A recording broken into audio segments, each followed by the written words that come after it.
So just really appreciate everybody jumping on. This is easily our most attended sponsor-led lunch and learn that I've ever known, being on the member side or on this side of things. So thank you. Always really appreciate when we show up and show out for the folks that are sponsoring our chapter. Not going to give a huge intro or anything. I'll let him speak for himself. But today we're joined by Stratys. The company. Elliot Rosenberg is the leader there. And truly, he doesn't need an introduction. He's been mentioned in Bloomberg, Wall Street Journal with all of his expertise on points and luxury travel and all that. And we are extremely lucky to have him with EO Dallas, because I can tell you, ever since I mentioned him and what he does to other chapters, I am inundated by people who are like, will he sponsor ours? Will he sponsor? So we have him exclusive first. So let's enjoy this while that lasts. But Elliot, really appreciate you taking the time today, and I will kick it over to you. You can take it away.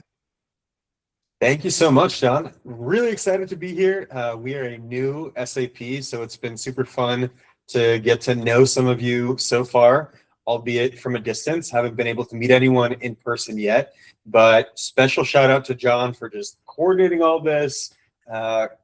Every random Sunday afternoon, sending us an email saying, I got someone new to introduce you to. And I think John exemplifies the spirit of EO. I've been very grateful to see even people in your chapter who we're just starting to get to know already referring our services to others. So excited to be here and talk to you guys about the very fun topic of credit card points and miles and how we can strategically use them as business owners to get nearly free luxury vacations. All right, let's get started. I am Elliot Rosenberg, founder at Stratys. We are a luxury credit card points travel concierge for business owners that gets our clients $30,000+ per year in nearly free business class flights and 5-star stays for them and their families.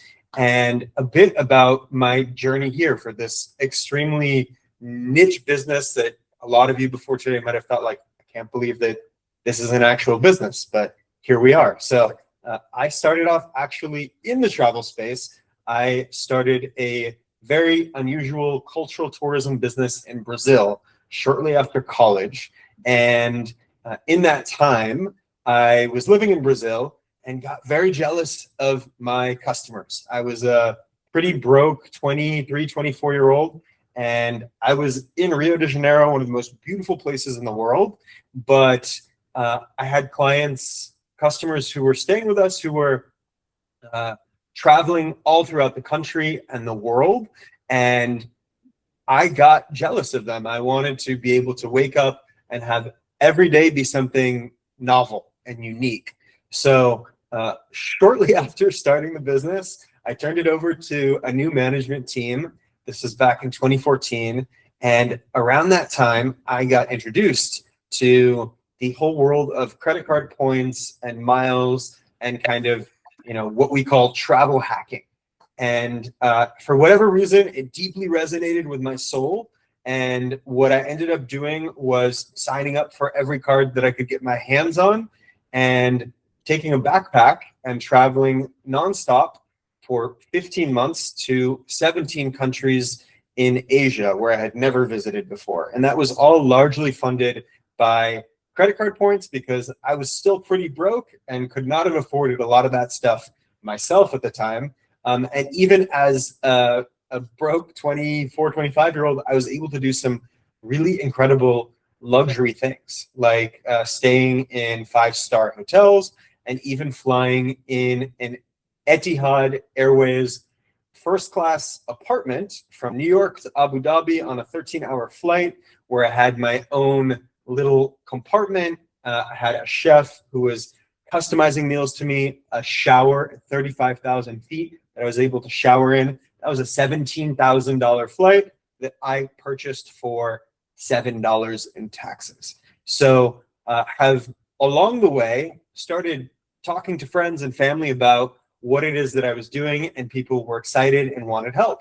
So I ended up finishing my travels and started working as a fintech executive at a fintech startup where I got to know the inner workings of banks and financial institutions. We were selling software to them.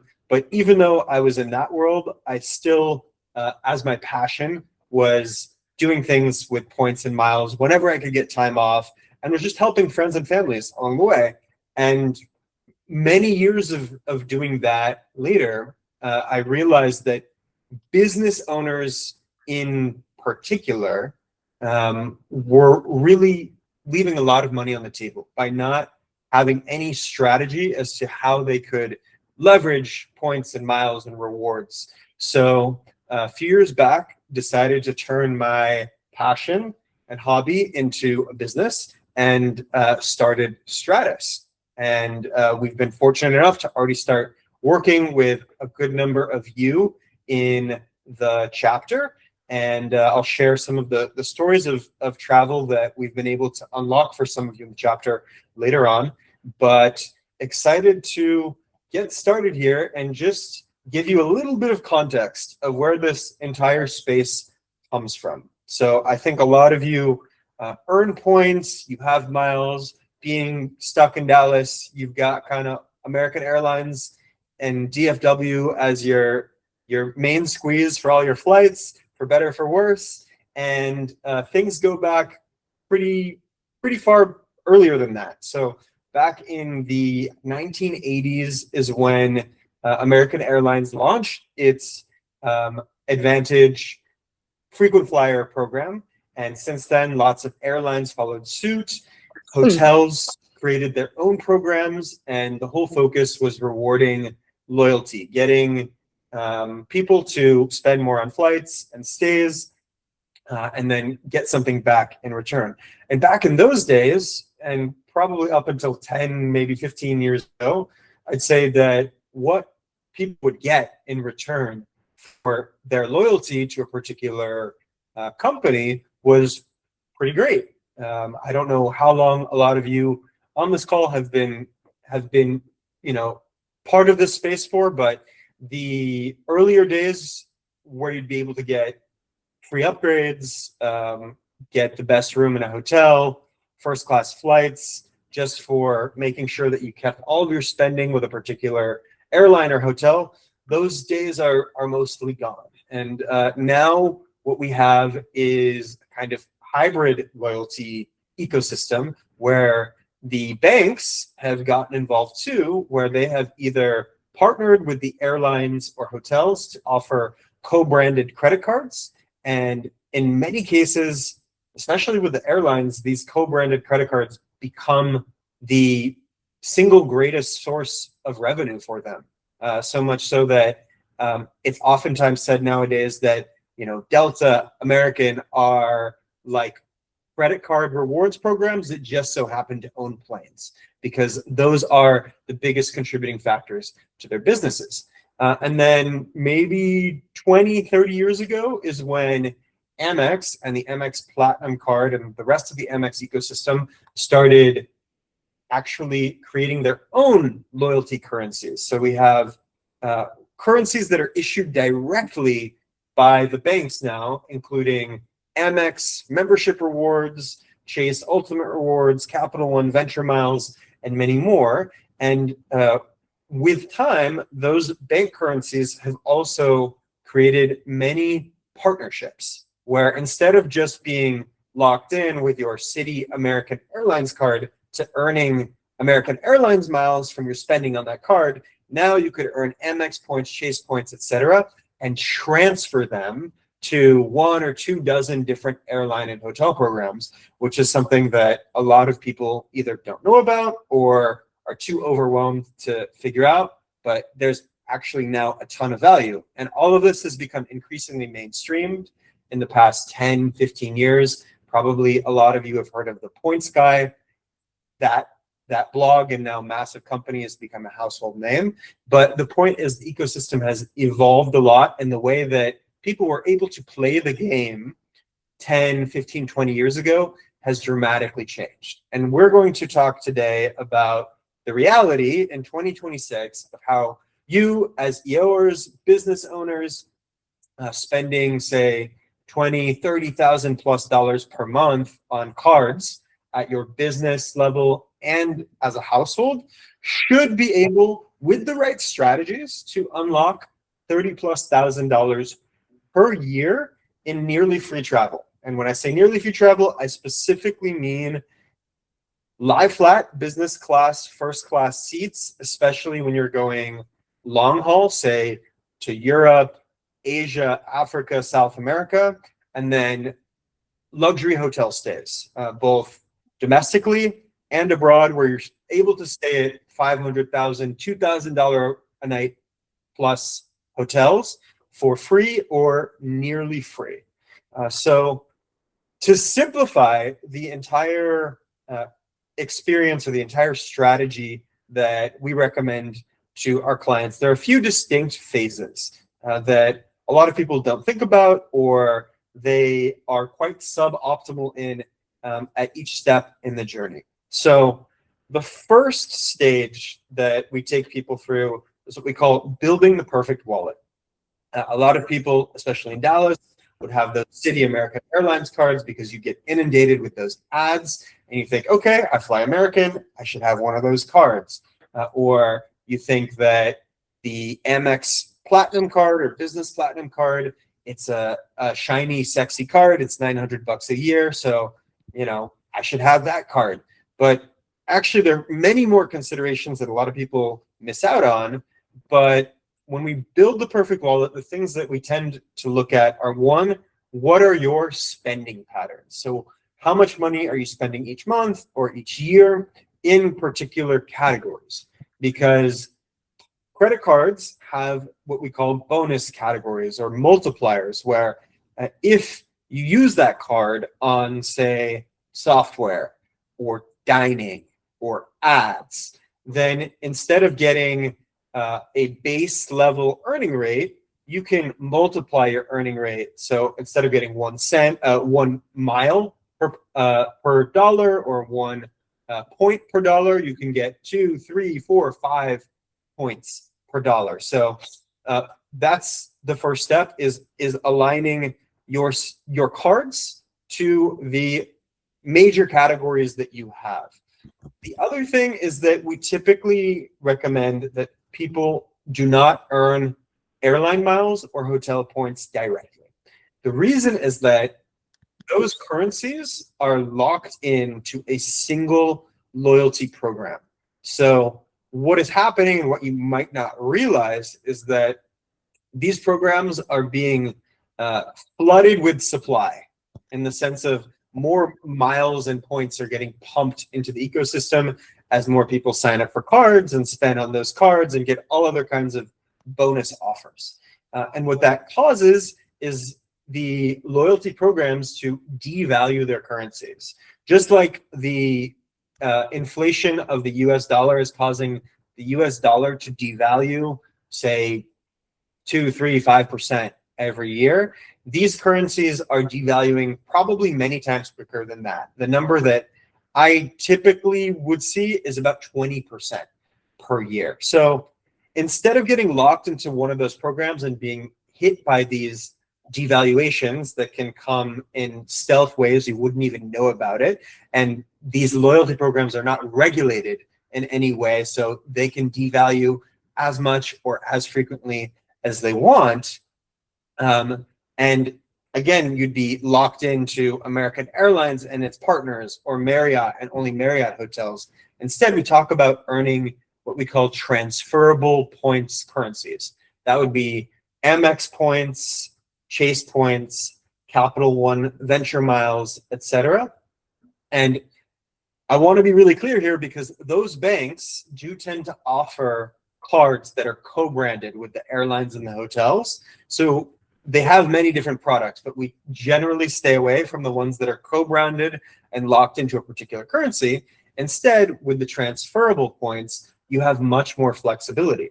You're not locked into one single airline or hotel program. You could instead transfer to 1 or 2 dozen different airline and hotel programs, and that gives you many more possibilities, and it allows you to unlock far better deals. So that's step one, is building your perfect wallet, where Usually at the household and business level combined, we might have 3 to 5 cards that are used in specific ways. So that's the next step, is using those cards in the right ways on the right types of purchases. So maybe you have an Amex Business Gold card that gets 4 points per dollar on ads. So you're just going to use that card on ads. Or you have a Chase Sapphire Reserve for Business card that earns 4 points per dollar on flights and hotels that are booked directly.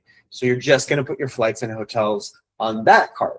So that's step 2. And with these 2 steps combined, usually we're able to take clients from earning, say, mostly 1 point or 1 mile per every dollar spent to an average of 2, 3, 4 points per dollar. So this is something that you usually just need to do up front.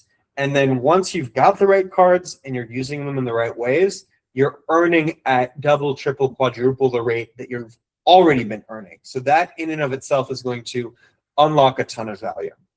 The next thing is just continually optimizing, because the loyalty programs change and your business spending patterns and your travel goals change. So every now and then we might say cancel a card and open a new one, or there might be a particular time limited offer where we would want to just spend on this card for the next 3 months. And that's going to happen just throughout your journey, long after you've opened these cards.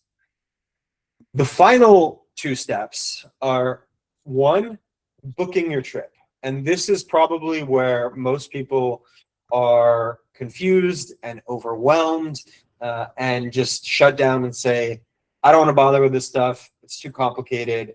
And they end up leaving a lot more value on the table. So when you have those transferable points, because you have so many options, it can be complex. And what we end up doing is we use certain tools. They're free software, and I'll give everyone a list of free resources at the end of this call that they can download. But tools that will search for the availability on dozens of different airlines and hotel programs, so you can find the best deals at the right times. And then when you find that deal, only when you find that deal, you transfer your Amex points, your Chase points, your Capital One points to that airline or to that hotel and book it. So this is a pretty complex area, and I don't want to go too deep into it. And I also don't want to dumb it down too much.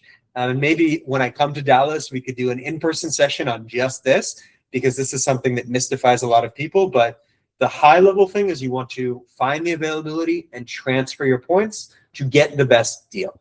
And I'll just give you a quick example that a lot of people don't realize. Let's say you want to book a flight on Delta and you've got Amex points. So a lot of people, what they'll do is transfer their Amex points to Delta and book a Delta flight using Delta SkyMiles. Instead, because you've got Amex points, you could transfer those same points to Air France KLM. And because Air France KLM is a partner of Delta, you could probably and oftentimes book that exact same Delta flight on the exact same date in the exact same class for half as many points. So that's kind of one of the values of having the transferable points, is you have these arbitrage opportunities where you can just cherry pick the best deal. And then the last piece of all of this, while you're sipping mimosas on the beach, is that a lot of the cards that you get and loyalty programs will give you kind of more comfortable travel experiences, whether that's cruising through security or immigration, or getting free lounge access, both at home and all around the world, and all other kinds of things. There are some perks that a lot of people don't even realize that they have on their cards, because all the benefits are so complicated, and they're designed for you to not even be able to figure them out. So the banks can maintain their profits. But if you understand how they work, you can unlock a lot of more comfortable, less stressful travel just by using them in smart ways. So that is the process at a high level from end to end.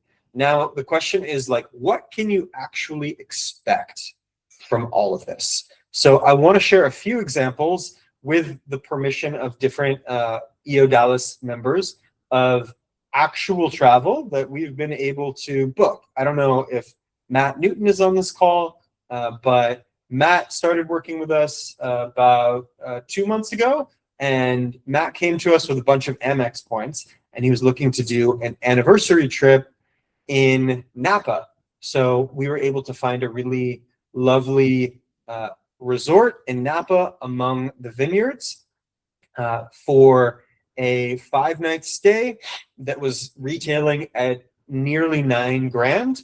He was able to transfer his points to Hilton and book that for only 361,000 Amex points, whereas most people, if they were to book that themselves, they'd pay, 900,000 Amex points because they would have booked directly through Amex. That's one example of a stay, and that was totally free.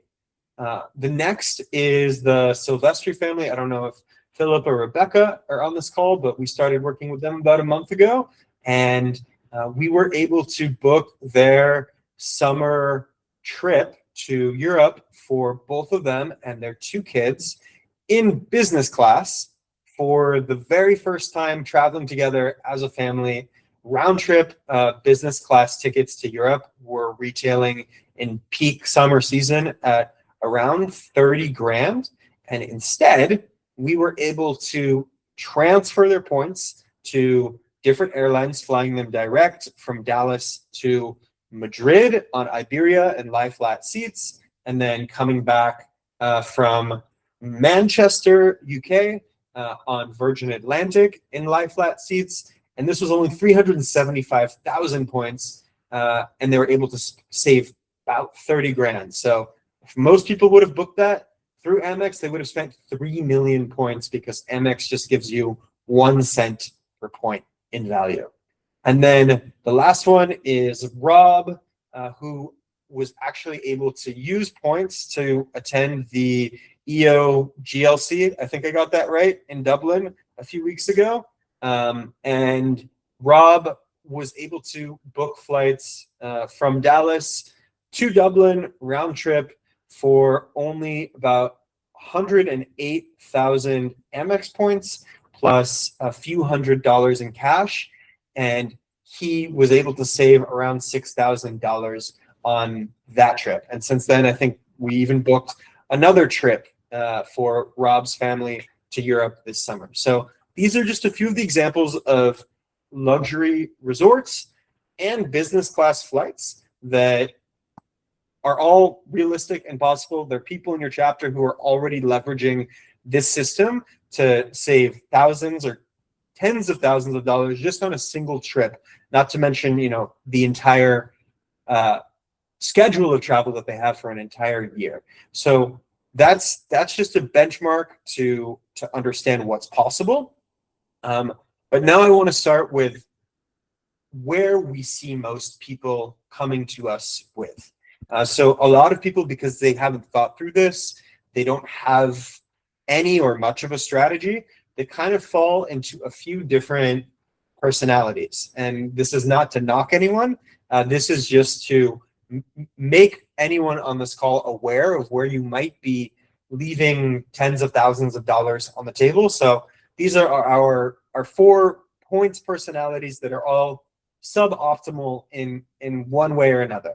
So the first is what we call the cashback king or queen. And these are the people who say, points, miles, this stuff is just too complicated. I'm really overwhelmed by all this, and I don't want to think about it. Cash is king, so thus cash back is king. And that's fine, I would say, if you don't like to travel. If you value cash at a low rate as compared to luxury experiences for you and your family's vacations together. So the problem with cash back is, yes, it is simple.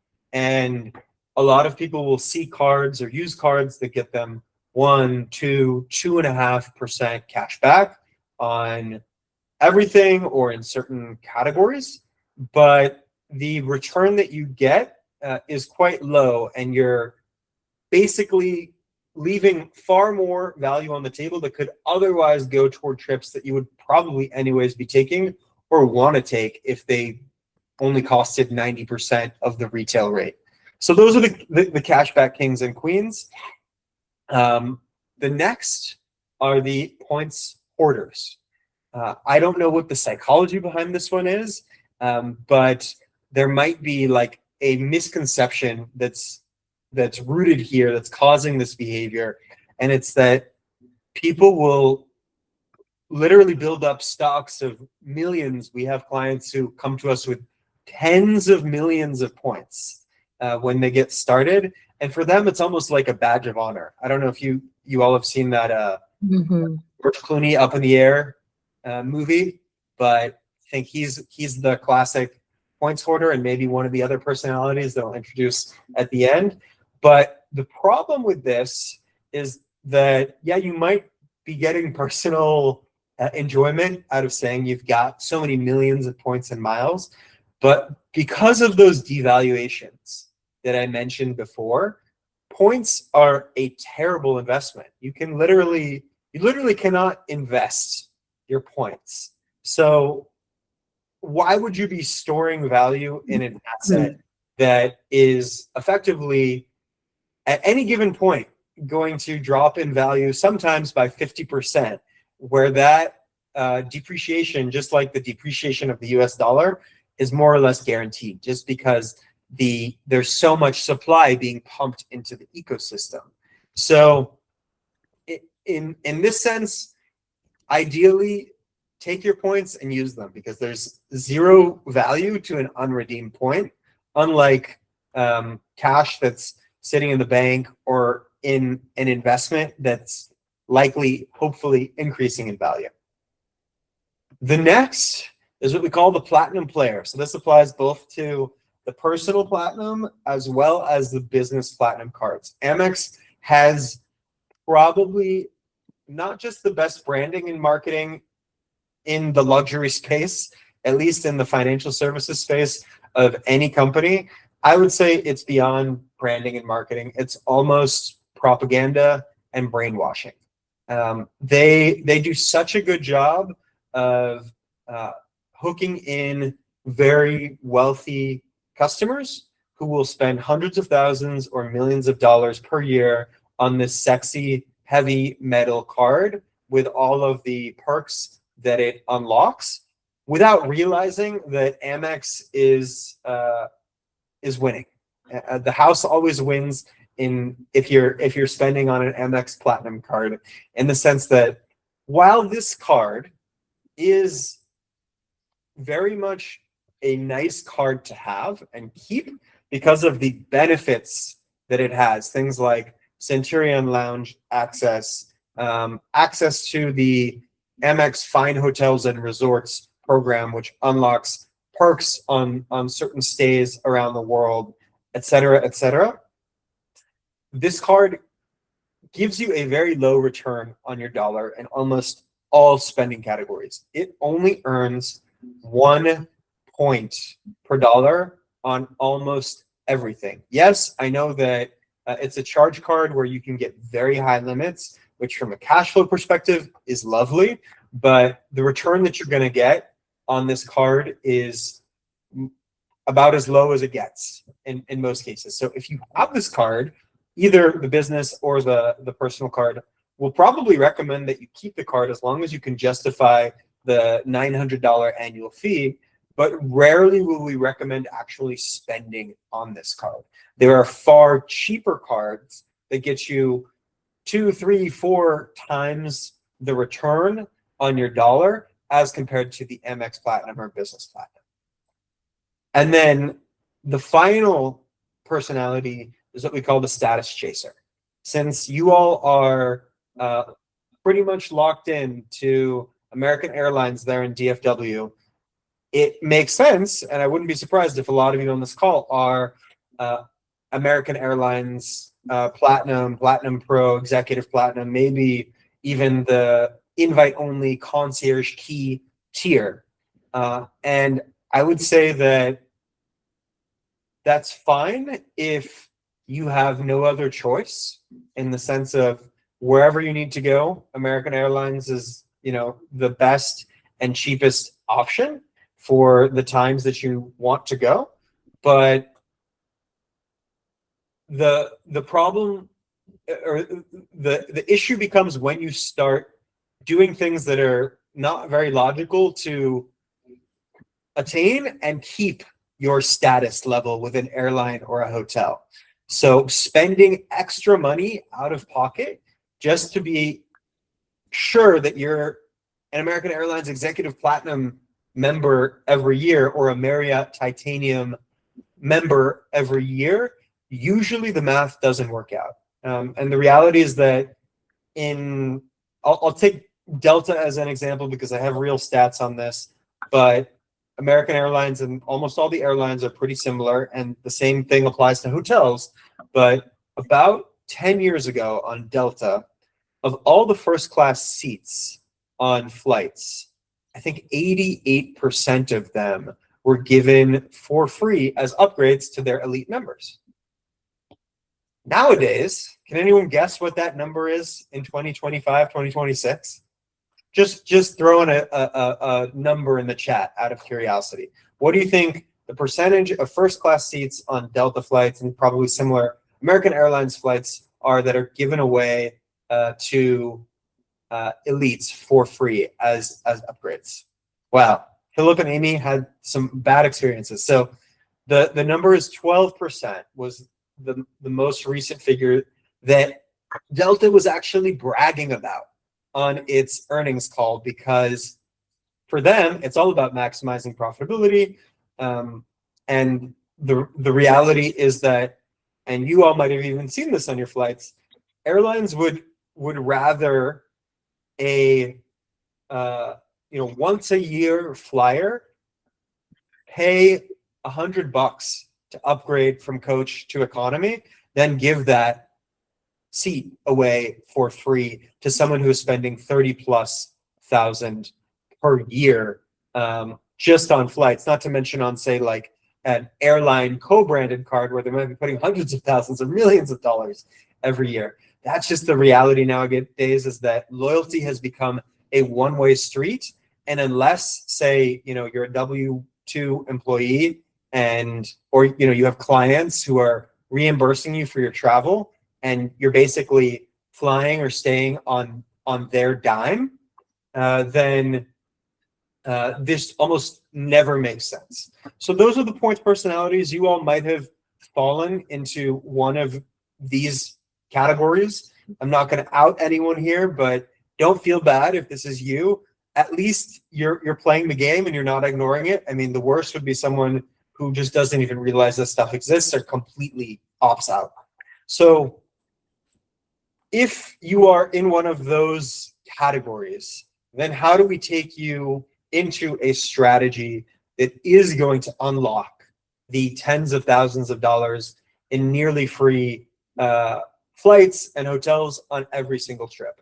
So we're boiling down a complex story and a complex ecosystem into a few key points. And the first is what we say: be a free agent. Instead of being a status chaser or being loyal to an airline or hotel where you're spending more money just to obtain a particular status level and praying that you'll clear that upgrade list or get an upgrade to that free suite, instead, don't be loyal.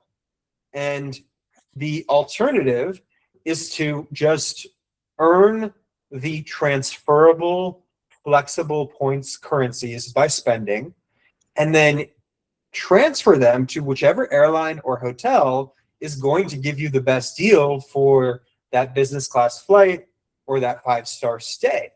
And in that sense, you're able to, instead of hoping and praying that you get that free upgrade in exchange for all of your very expensive, hard-fought loyalty, you can just guarantee it by straight away booking that, business class flight from the US to Europe for 50 or 60,000 points as opposed to 450,000 American Airlines miles. That's rule number one. Rule number two is that instead of being a points hoarder, where you're proud of the millions of points that you've got stored up that are depreciating in value, we say, and we didn't invent this, earn and burn, where whenever you're earning points, you should have a plan in place. Maybe it's not an exact date, it's not an exact flight or destination, but you have a rough idea of how and when you are going to use them, because you can count on those points decreasing in value. So use them as you earn them. If you've got millions in your account at a time, that probably means that you're hoarding them and you're not actually using them up fast enough to get the right value. The next is that instead of being a cashback king or queen, understand that cashback is not king. So don't be spending on that 1-2% cashback card for your business or your household. Try to earn those flexible transferable points that instead of getting you effectively 1 or 2% back on all of your spending, when you ultimately then take those points and transfer them, it's very reasonable for you to get at least 5%, if not 10% back on your spending toward these kinds of luxury trips. And the other nice thing about spending on these flexible transferable points earning cards is that if for whatever reason the seasons of life change and you decide you do not want to travel, you're not going to be traveling, then in most cases you can still cash out those flexible points and usually get 1 cent per point each. So it's like you have not ever given up the option of cash back. You've just given yourself the optionality to get far more value by transferring them out. The next is what we say, and again, we didn't make this up, chase the deal, not the destination. So a lot of people who come to us who are not very familiar with points, they have a very fixed mindset about when and where they want to go and how they want to experience that particular trip. They might be constrained by their kids' school holidays, the seasonality of their business, but with points, and I'm especially talking about business class, first class, lie flat seats on flights, where we're going not say within the US or Mexico or the Caribbean, but Europe, Asia, another continent. It's like finding a needle in a haystack in terms of getting access to those deals where it's not 450,000 American Airlines miles to fly from DFW to Dublin for EOGLC. Instead, it's 50 or 60,000 points. So when you open yourself up to different destinations, different routing, and just other experiences or airlines or ways to get to a particular place, you can get far more value. Like I think for some of the people whose flights we were able to book to EOGLC in Dublin, when we were booking those flights, American Airlines had the monopoly on the only direct flights from Dallas to Dublin, and there were no good deals. So instead, we were able to find deals out of Chicago or flying back into Minneapolis, where taking a short, like 2-hour domestic flight thus unlocks 80-90% savings. So that's the kind of flexibility, openness that it really helps to have. With hotels, frankly, you generally don't need as much flexibility. The deals are usually not as incredible, but they're also far easier to find. The next is that when people do have these transferable flexible points, when they do want to book travel, what they will do is what we call cashing out points.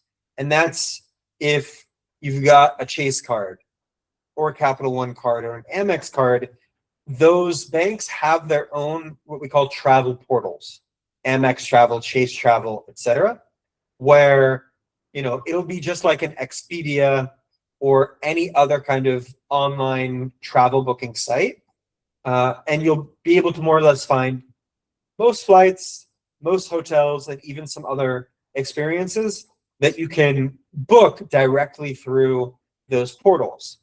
In most cases, there are a few exceptions, but in most cases, when you book through those portals, you get a very low value for your points. It's very simple to do, and that simplicity is what allows the banks, that accessibility, the ease of doing it allows the banks to thus offer you a very low value for your points. It's usually 1 cent per point, or sometimes even less than 1 cent per point. So in almost all cases, we will recommend avoiding those portals with a few exceptions, and instead we'll use certain free software tools to find the availability on the airlines and the hotels and find particular deals, and then in that moment transfer our points from Amex, Chase, Citi, Capital One, etc., into that airline program or that hotel, just the right number of points that is required, and book in that moment. So that's where you'll get, instead of 1 cent, 2, 3, 5. Some people on this call who we booked travel for got closer to 10 cents per point in value just by doing that. And then the last rule here is that, and okay, I'll just give the disclaimer that I am not a tax professional or CPA, but when you have business travel, as a lot of you do, staying at hotels, flying both domestically and internationally, that in those cases, assuming that your businesses are going to turn a profit at some point, by paying cash for that business travel, that's a tax write-off. So whatever your effective tax rate is, that's basically your discount on booking travel. So whenever you have that deductible travel experience, use cash for that, and instead save the points that you've earned from all of that paid travel, whether it's credit card points, hotel points, airline miles, and then take those points and miles and use them on the non-tax write-off trips, usually the family vacations or the personal trips that you're going to be taking, because in those cases, you don't have the option to deduct those expenses. So save them for where you're going to effectively get a higher value. So that's simplifying everything into a few key rules, into a 5-step process. There's still some pretty common questions that we get just from strangers online, from our clients when they start working with us. Before I open up the floor to everyone's questions, I want to cover a few of the most common ones. The first is that, okay, Elliot, you've talked about all these cards, co-branded cards, Amex, Chase, Capital One cards. So what card should I get? And the answer is that it depends, which is frustrating to hear. And instead of me telling you, get this card, which our clients do get the answer to because we're able to go through an in-depth analysis of their card transactions, understand their travel goals and dreams, understand their loyalty situation, their points balances. So without knowing that, I can't really give an answer in general. But the strategy that we look at here is ideally don't have one single credit card and have, say, 3 to 5 total between your household and business, so you can align the card with your spending patterns and your travel goals. So putting the dining expenses on the dining card that gets 4 points per dollar, or the flights on the card that gets you 5 points per dollar. So look at it that way and make sure that the points that you're earning are going to be useful for the types of travel that you want to do. While I've talked about, specifically airline miles and hotel points being one side, which we try to avoid earning, and the other side being these flexible transferable points, each of those flexible transferable points, while like conceptually they are similar, they do have their differences. So Amex points are different than Chase points, are different than Capital One and Citi points. So look at the different transfer partners that those programs have, which different airlines and hotels they have, and the different capabilities that those programs give you, and then align your cards to those spending categories so you can, one, get the highest return on each dollar that you spend, and then two, once you've got those points, you can transfer them to the airlines and hotels for the types of experiences that matter to you, where you can get good value for your points. That's question number one. Question number two, all right, I know about all this point stuff. I've been, earning millions of points, and I've seen these Instagram reels and TikToks about people doing these crazy first class Emirates and Japan flights with the showers and the chefs, and I want to do that same thing, but I can never find what they say that they're able to book. So there are a few factors that go into this, especially with the flights, the business class, lie flat flights to different continents. Like I said, it's like finding a needle in a haystack. On any given date for any given airline and flight, you are not going to find a good deal on your chosen travel plan. So this is where the flexibility comes in. And I recognize not everyone on here has every level of flexibility. There are kind of different factors of flexibility that will help here. One is dates. And I know that a lot of you have kids, so you're constrained to the school system's vacation calendar. That's fine, but a lot of kids get 2 months off over the summer, 2 or 3 weeks off over the winter, their spring break. Some people are perfectly happy taking their kids out of school for a week or two to give them a real life educational experience. But if you can be open to different dates, different flight times, that'll help. The next is different airports and routing. So instead of saying, I need to fly from DFW, maybe being open to Dallas, Love, or instead of then being stuck on American Airlines flights, being open to, say, foreign airlines from other countries that serve DFW, that also expands your possibilities. And then the other thing is destinations. If you say, I need to travel to Italy, then that's fine. But are you also open to other destinations? And we can save Italy for next summer or next winter when we're more likely to find a deal, since we're only a month out from summer at this point.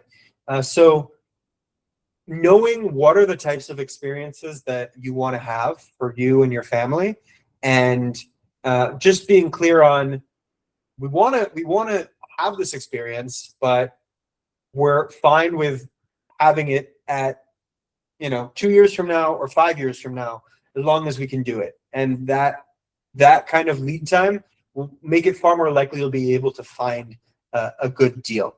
And the other thing is just totally new destinations altogether. I, as a points traveler myself, have been able to go to some really far-flung, exotic, incredible destinations and have crazy experiences that I otherwise would not have had, just because I opened myself up to deals. So chasing the deal and not the destination. Like last year, I went to the country of Bhutan in the Himalayas, which is a landlocked country where they measure gross national happiness as opposed to gross domestic product. And I had an incredible experience there, but probably 99% of Americans have never heard of the country, let alone could find it on a map.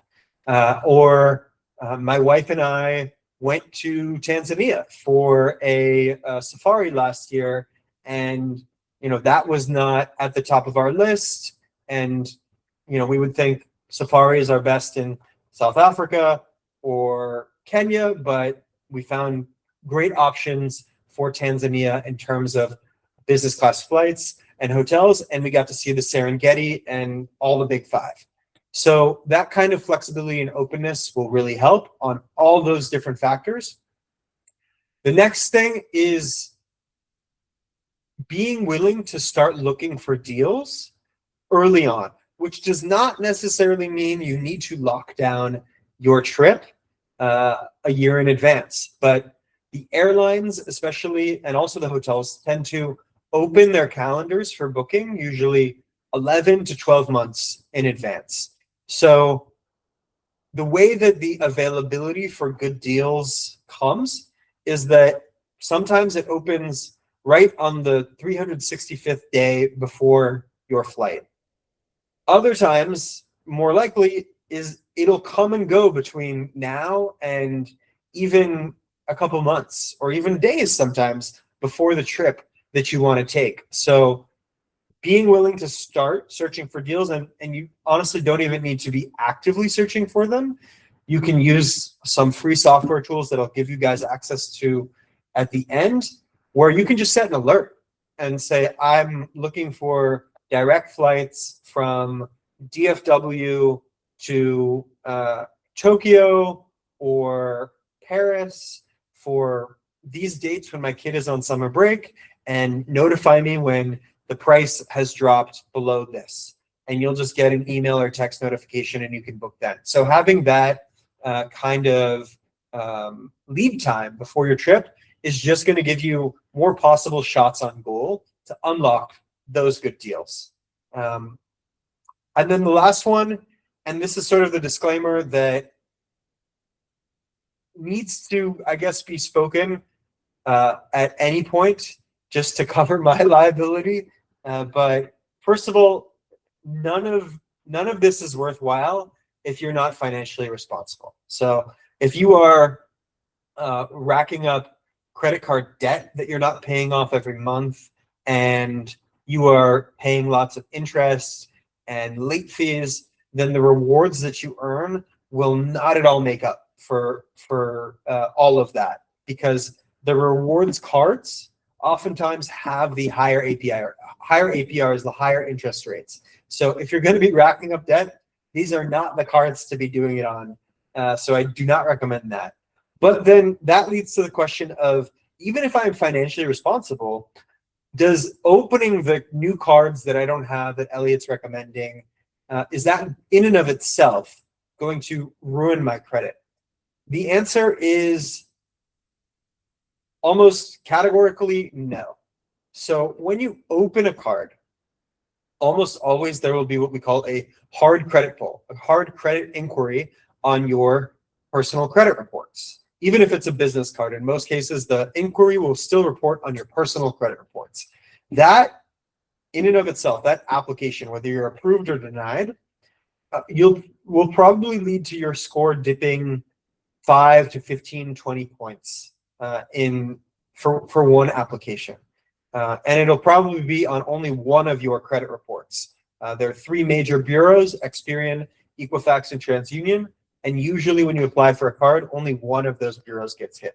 So it'll lead to only one of those credit scores dropping 5 to 15, 20 points immediately. Then over the next 3 to 6 months, as long as you are, if you've gotten approved for that card, as long as you are paying that card off in full and on time, then you will probably see your score rebound to what it was before.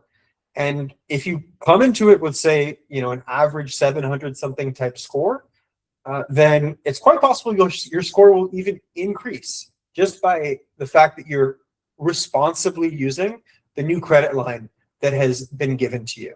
So we are not going to recommend to anyone here, clients or not clients, that you go off opening a ton of credit cards, because one, it's not going to help your credit, but it's also not going to do that much to hurt your credit, but it's more just not sustainable for the average business owner who's got far more important things to think about.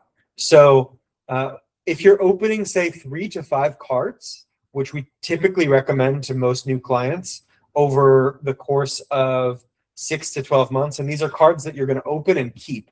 You're not just going to spend on them and earn a big bonus and then cancel that card. So if you're doing that, then you're very safe, you're very responsible. You might see a little bit of oscillation in your credit score, but it's not going to have any meaningful negative impact. It might even, in the mid to long term, help you.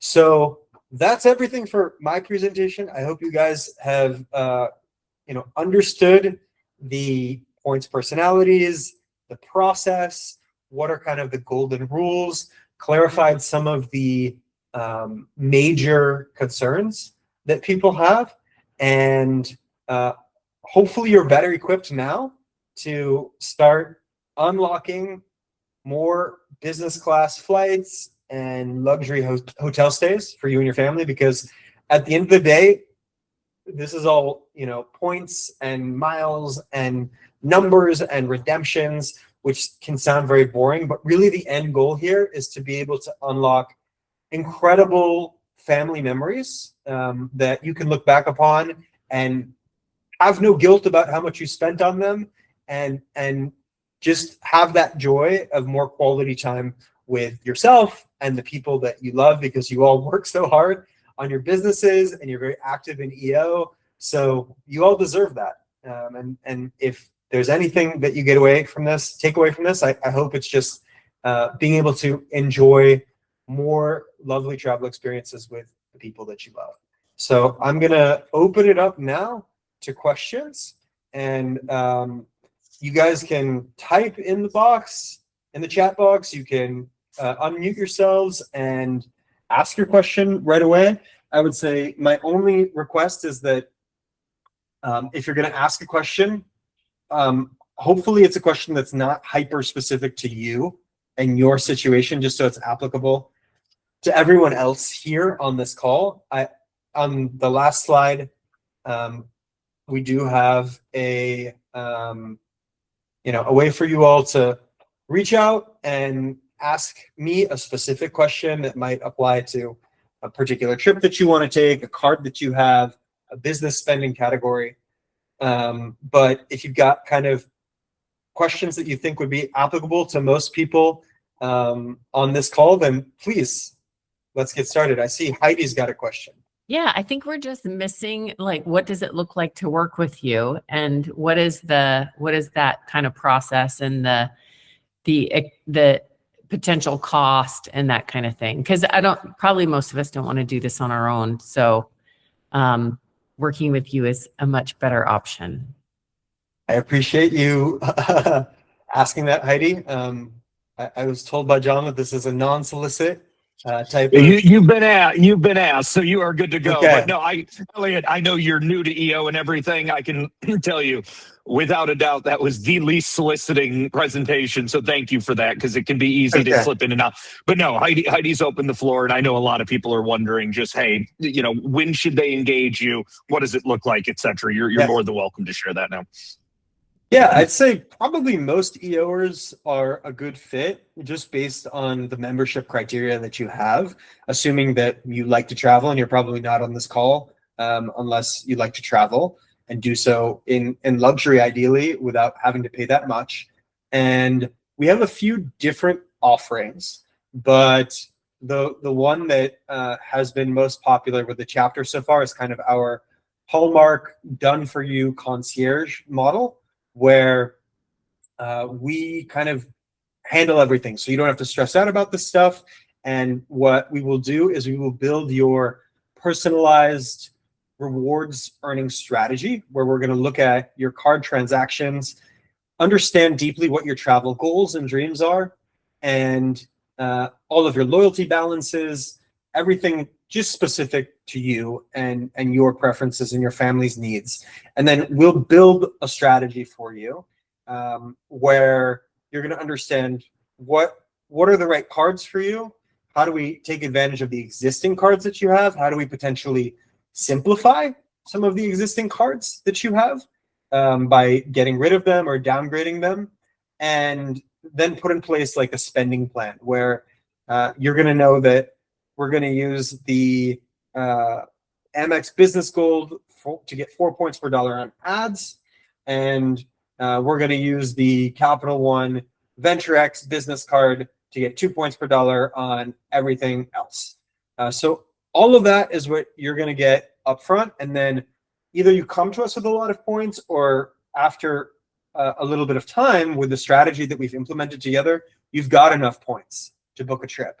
And then what we'll do is either you come to us with specific requirements, and again, the flexibility helps, but sometimes you might not come to us with a requirement and you might be more flexible and open-ended, and it's more like the sushi chef omakase experience, which is what I personally enjoy the most, where you say, these are the kinds of things that I want to feel and the constraints that I have for this particular trip. Now show me what all the best deals are and curate the best experience for me. So we're going to then go in and start researching all of the different options and put together an entire luxury itinerary for flights, hotels, activities, tours, all of that.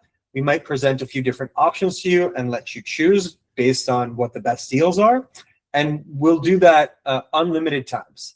And then the last piece is that for all those trips that we book with points for you, we are going to also handle all the like messy, annoying travel experiences. So, or like travel logistics. So maybe you've got a kid who is has a food allergy, and we're staying at a hotel that you've booked, and you want to make sure at the breakfast buffet that there are gluten-free options. So we'll reach out to the hotel in advance and make sure that they've got that ready for your kid. Or we're transiting in London Heathrow between American Airlines and British Airways, and we want to make sure that when you're going between terminals and you've got a bit of a layover, that you and your family get to spend time in the most comfortable lounge that's free for you and your family. So we'll find the best one for you. All of that, as well as on the trip, if anything arises, we're there to figure things out. If something goes really bad, then we're there to fight on your behalf to get compensation for the airlines and hotels. And that entire kind of continuum is what we call the concierge. That has an investment of $3,999 per year, but we do expect, and in every case that we've worked with so far, we're able to get you at least $30,000 in nearly free travel when you come to us with that kind of like some levels of flexibility. You don't have to be super flexible, but you give us some flexibility and openness to experiences. So that's kind of the most popular offering. If instead you come to us and you say, I've already got 3 million points, I saw your presentation, I am part of Points Hoarders Anonymous, and I want to change that today. So, we can take the points that you do have and just research, recommend some itineraries, and book an entire experience for you, an entire trip. And that will range based on the complexity of what you're looking to do. If we're looking at like flights and hotels for, say, a family, usually it's in the range of $2,000 to $2,500 just for like one-off trip booking.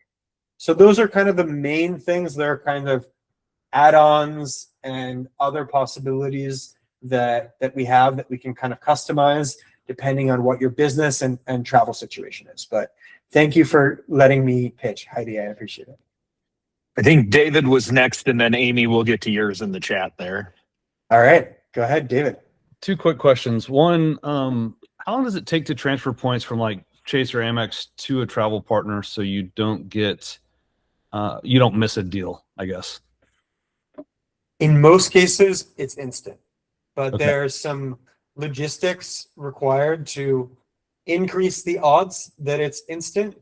Sometimes, just from experience, we know that certain bank to airline or bank to hotel transfers don't tend to be instant, but there are some best practices like making sure that the name on your airline or hotel account exactly matches the name that's on your credit card account to prevent the transfer from getting blocked.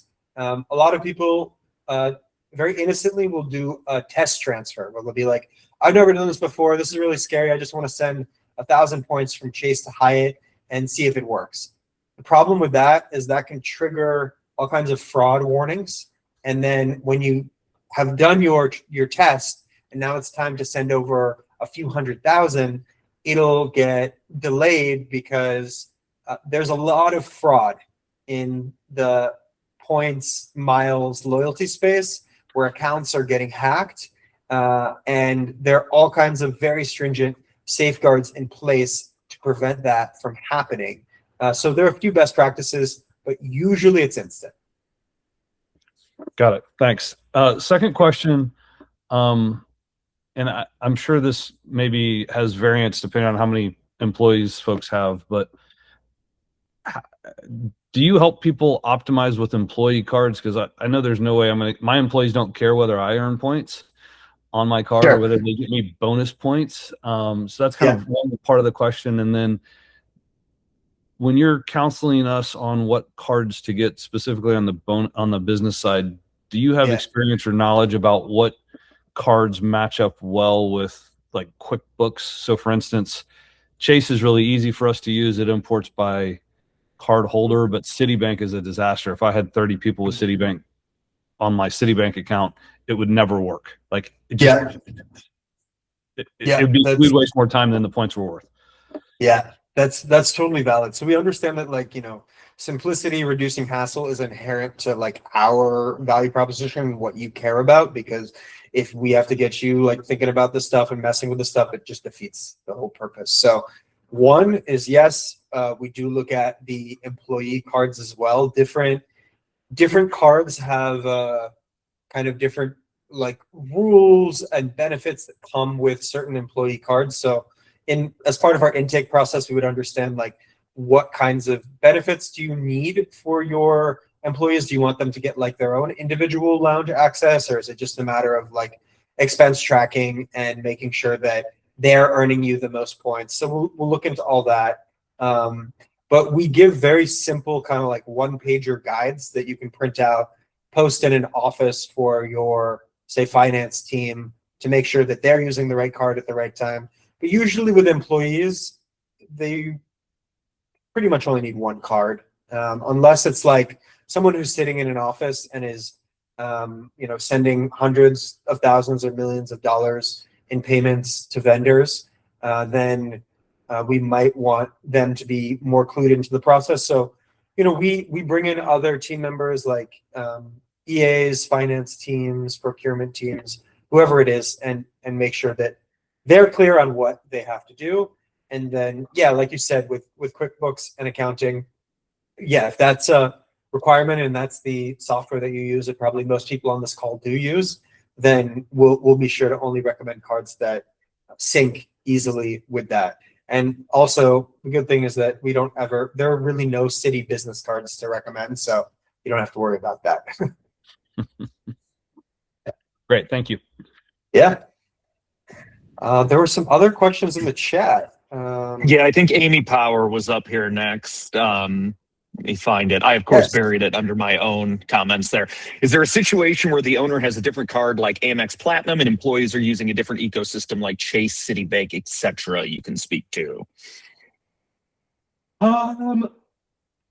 So first of all, the owner of the business or like an authorized representative would need to be the primary card holder. Whether the owner then uses the card that they've applied for under their own name is totally up to the owner and whatever strategy we decide. But let's say that you as an owner, you're not traveling, really. You're staying in Dallas, but you've got salespeople who go regionally or internationally, and they're flying, they're staying in hotels. So I could see a scenario like that where there's a card that we open under the business owner's name, and then we issue employee cards to the employees. The business owner themselves is not actually using that card for their own centralized or personal company expenses, but the employees are using that so that we can get them, so that we can earn the most points on their expenses, and where relevant, unlock particular benefits that you want to give to them as employees. I also wanted to ask just about zero interest cards in the whole process. Yeah, I feel like, you know, that could be potentially a specialized lunch and learn that I give in person eventually. But like, for the most part, there isn't a ton of overlap between maximizing like liquidity and unlocking lower interest rates and rewards. So you kind of have to have separate strategies for that. There are a few great points earning cards that we recommend that oftentimes come with 0% APR intro offers. They just so happen to come that way. If you know, you wanted to run up a balance on those and take advantage of the 0% APR period, then you know that could actually be a strategic move. You just have to be like very prudent about it. But if your goal at the end of the day were to just maximize liquidity, then we would probably need to have a very different card strategy. All good, Amy? Awesome. So I've got two real quick. One just through me, just kind of down to brass tacks here. I'm assuming the next step, if anybody wants to talk more in depth about specific strategies with you, Elliot, I see the no cost strategy. It's booking a strategy call with you, correct? Yeah, that's it. You can just get, I mean, normally we have a whole intake process, but like we know pretty much everyone on this call is already qualified based on, you know, the membership requirements. So you can just straight away book a call on my calendar. And then the corollary to that was, is, you know, somebody's getting ready to book that with you, they want to learn more. Is there anything they should have prepared and ready to go over when they get there? Or do you kind of handle that in the first call, kind of explain it all? Yeah, we don't want you to like have to have any real heavy lifting. If you want to come into the call knowing like what your points balances are, what cards you have, and have a decent understanding of like what kinds of trips you want to take, if you could just tell us on the call, or you could, you know, let us know in advance, that'd be helpful. But it's not at all necessary if because we can just kind of ask those questions on the call. I mean, we don't expect you to have like an exact answer for you've got this card, you've got this many points. So that's fine. We don't want to make you really work much up front. Then if you do want to move forward with us and we are building your personalized strategy, then this is really the only piece of our entire process where there is some time investment from your side, where we would want to see your existing card transactions, as well as know what your points balances are, what loyalty status you have, and then we will also get on a call just to like get to know you more deeply as a person and how you are as a traveler, your likes, your dislikes, what your bucket list is, any kind of constraints that we have to consider. So that kind of full intake process we only really need if you do choose to move forward with us. Awesome. And then just to continue bogarting the conversation here, but this isn't mine. And I'm speaking on behalf of Steve Kinder, who, by the way, is still on this call through his phone. He had some tech issues. So, Steve, thank you for kind of working through it. This is one of those ones, Elliot, that you mentioned. There's some specificity to this, but you also mentioned earlier in the call that because we are in DFW, there are a lot of people in the American Airlines ecosystem here. And so I think this might lead to a broader topic. And his question is, sorry, since Amanda, I am AA Platinum Executive with 1 million plus miles every year. Is there anything I can do with those miles to get value outside the American Airlines ecosystem and American Airlines vacation ecosystem? Like transfer to another airline with more value or any other options? Yeah, the answer is yes. And this is, thanks for asking that, because just everyone being in DFW, I think you all are captive American Airlines flyers for the most part. So the answer is yes. I would say there are many options, but really the only one that's worth considering is using American Airlines miles for non-American Airlines flights. And the reason is that major airlines are generally in airline alliances. So American Airlines is in one of 3 alliances, which is called the One World Alliance. It's like the founding member of the One World Alliance.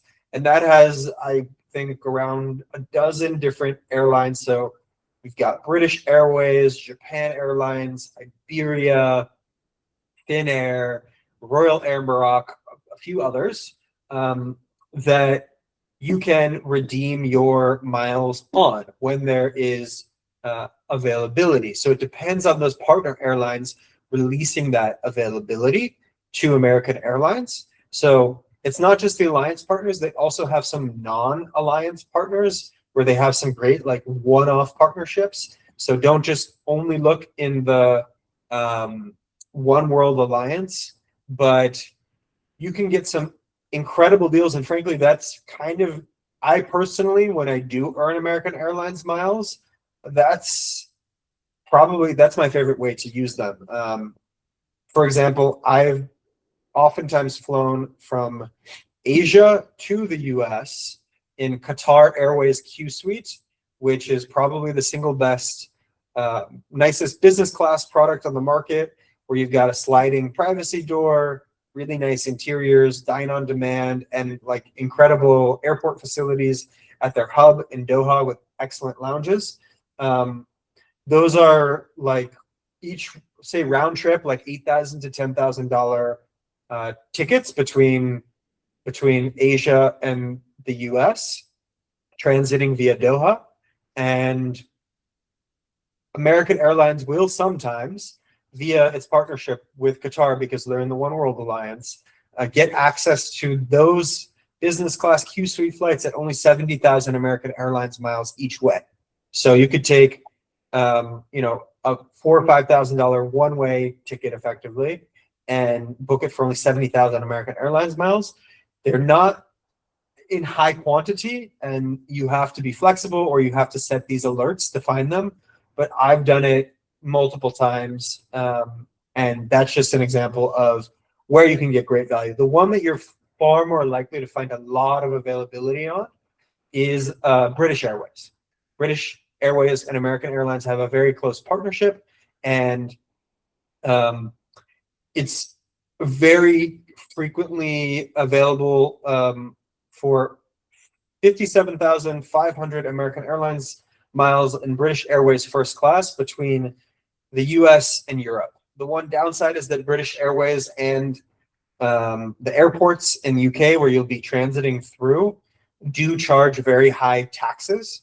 So the cash copay component of those tickets can oftentimes be $700, $800, $900 per one way. So it's still a huge discount over the cash fares, but they're probably the worst offenders in terms of tacking on these fuel surcharges and airport taxes when you go through them, which is part of why maybe these deals are more frequent, 57,500 each way.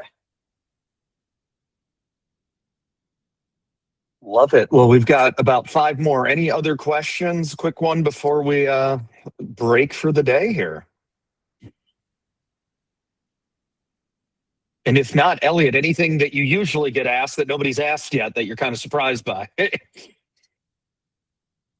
No, I mean, I think this was it. I'd say, one kind of basic qualifier that we look at for clients, if you're looking to like take advantage of our concierge offer, is ideally you have about $20,000+ per month in spending that you're putting across debit and credit cards currently, or you're soon going to have for whatever reason, because frankly, the more you spend, the more rewards you can get from this entire process. And when we charge our fee, we want to make sure we can get you a many times higher ROI. But even if you're not at that level, don't hesitate to contact me, send me an email, or even just download these free points resources here so you can still get value. I mean, I personally probably spend $4,000 or $5,000 per month on cards. So I'm not as lucky as all of you in this group to have big businesses that are spending sometimes hundreds of thousands of dollars every month